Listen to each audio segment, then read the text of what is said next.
বছরে একবার আমাদের মতন বাচ্চাদের একটা খারাপ সময় আসে যখন তোমাদের টিচাররা ভাববে আমরা পুরো স্কুলকে ট্রিপে নিয়ে যাব। কিন্তু বড় লোকদের কোনো অসুবিধা হয় না, কারণ বড় লোকদের স্কুলে তো এইভাবে প্ল্যান হয়। স্যার এবার আমরা কোথায় যাব ট্রিপে? তোমরা বলো তোমাদের কোথায় যাওয়ার ইচ্ছে।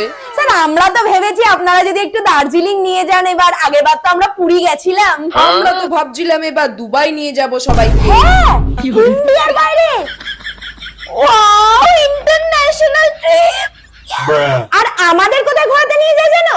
ওই বড় লোকদের স্কুলে। দেখো সবাই, এইটা ওদের গ্রাউন্ড, দেখেছো কত সুন্দর মেনটেন করে রেখেছে। বাবা, এটা আমাদেরকে দেখাচ্ছেন না নিজেরাও দেখছেন? কি সুন্দর দেখুন। আর আমাদের স্কুলটার যা অবস্থা, কতগুলো নিয়ে যান। কোথায় যে নিয়ে চলে এলো ওই এক বকর বকর, আমি আর শুনতে পাচ্ছি না। দেখ না ক্লাসরুমটার ভিতরে দাঁড়িয়ে আছি, কি সুন্দর রং, আমাদের তো চুনের রং। এর থেকে ভালো জুতেই নিয়ে যেত। কমসে কম তো আগের বার ওই কুমির থেকে আমরা একটুখানি বিস্কুটও খাওয়াতে পেরেছিলাম। সবাই দেখো, এটাকে বলে স্মার্ট বোর্ড। বাবা রে, 10 নম্বর আজুবা স্মার্ট বোর্ড দেখাতে নিয়ে এসেছে আমাদেরকে। সে তো চক পেন্সিলে দিয়ে লিখতে হবে। আমরা দেখে কি করবো এগুলোকে?